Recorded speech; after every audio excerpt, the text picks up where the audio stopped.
Hey everybody, welcome back. We're going to talk about hackle wings, and we're going to do them shaped and stacked. Stack's maybe not the best word for it, but we're going to use like a hair stacker, what's called a hackle stacker, and tie them in. So I'm using orange silk just because the last video I did was the orange quill, so the orange silk is handy.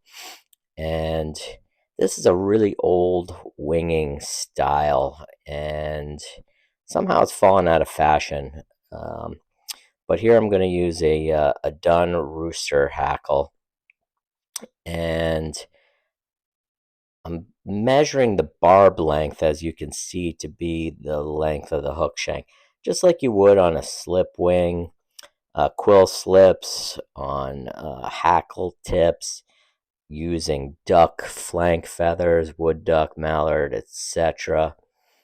And all those wings to make a dry fly, you would use the measurement of the hook. Tends to be the general proportions of it. So that's the size feather I'm using here, and I'm tying it in just like you would for wrapping a hackle on a dry fly or any sort of hackled fly. And we're going to do a couple wraps here, and I'm following the basic idea as outlined by Roger Woolley in his book, but obviously he's not the inventor of this style of creating wings on flies goes really far back, and I'm not sure why they fell out of fashion. Halford and Marriott obviously popularized quill slip wings, and quill slip wings have always been kind of really popular. And my guess is that that's a little bit more about the angler than about efficiency in terms of what makes the best trout fly. Obviously, quill slips are going to absorb water, so it's going to be hard to keep them dry. They don't stay together through multiple fish. Hookups, they tend to get ratty, but they do look super cool and look super authentic to the human eye. And um, so that's why they're popular. Hackle tips are obviously a pretty good option as well, and those are really popular as seen in the days of the fan wings and so forth. Right now, I really only see hackle tips usually with Adams and Adams variants, but the hackle tip has been popular and has gone through its phases. It's a little bit harder to cast than you know using, for example, hair like the wolf style, which is another material that can be used for winging, and all the synthetics and hackle tips. Why hackle tips have fallen out of fashion, I don't really know. The beautiful thing about rooster hackle is it doesn't absorb water. There are no barbules to the barbs. They're stiff enough to remain upright, but flexible enough and aerodynamic enough to be able to cast pretty easily. And unlike wood duck flank or any of the duck flank feathers, again, they're not going to absorb water, and so therefore they're great for that purpose. They have a little bit of a translucence to it, as you can see here. So basically, you wind the hackle in, and then you shape it to become these wings. And there's no sort of, I don't really have a specific order of operations there, but I do several X wraps, figure eight wraps, and you kind of get it into a spent wing orientation, I guess, and then you start to move it up. And I'm just putting a little bit of glue there, and I did a poor job. I got some glue on the hackle. I got to rub that off. But you can sort of see that now you have two wings in a V shape made just from wrapping that hackle. And again, this is silk that I'm using. This is orange silk, so it's thicker than most fly tying threads. And you can see um, what it does to the body in terms of bulk from the tying in of the wing is very, very minimal. It allows you to keep that dry fly very light and floating on top. Now, is it as pretty to the angler and to the eye?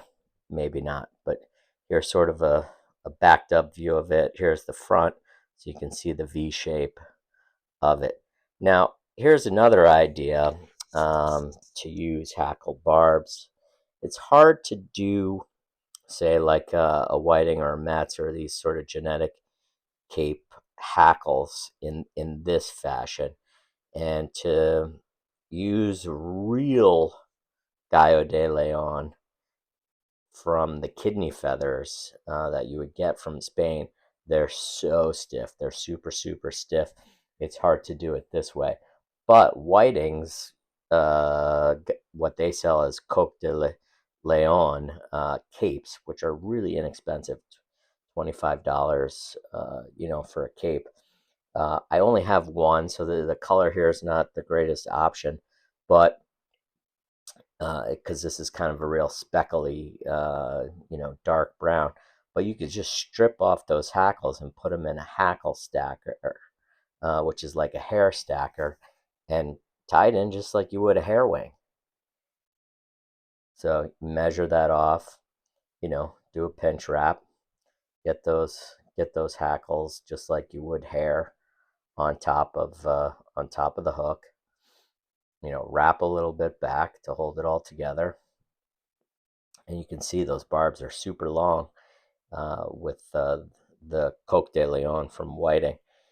Now you get a little bit more bulk here, right, from that cutoff point. So you have a little bit of taper, just like you would with the hair wing, and then you got to do some jam wraps here to stand that hackle up. Now you could stop there. In all honesty, I'm not really sure that in the end, dividing the hackle into two different wings is a huge deal. Gordon supposedly stopped doing that near the end of his life. He just did one single solid wing. Skews is reported to have gotten a hold of Marriott's fly wallet years after his death and looked in and saw some of the patterns he was using in his older age, and he also just tied a single wing from Quill Slips. Didn't bother to divide them and just did one solid wing. So same idea before X wraps, figure 8 wraps to get these hackles to create the V.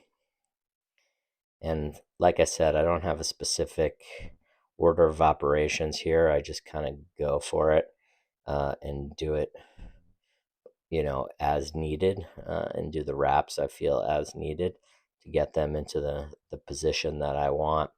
But the beauty here is you get the impression of a wing for sure. That'll work on trout. It doesn't matter how many fish you catch. You're not damaging the wings themselves. They're completely waterproof because these are rooster hackles. So false casts will just dry them off. So they're great. And since again I was just doing the orange quill, here's a super fast tying of the orange quill. And I had done the orange quill to original with condor quill, but here's with turkey bite, wild turkey bites from Steve Hankins at Magpie. This is an orange one, again for the orange quill, and you can see it pretty much delivers the same body. So again, don't feel like if you don't have condor quill you can't tie the orange quill. You certainly can. And so here we go. And the hackle is a red, which is really kind of brown, red brown, but you can see here how the wings really stand out in and among all that hackle. And they're going to be super flexible, aerodynamic. The wind is going to pass right through them. They won't hold water. They'll help orient the fly perfectly. And there you go. There you have it. So give that a try. Let me know what you think. And if you like the videos, like and subscribe. And thank you so much. Take care. Bye.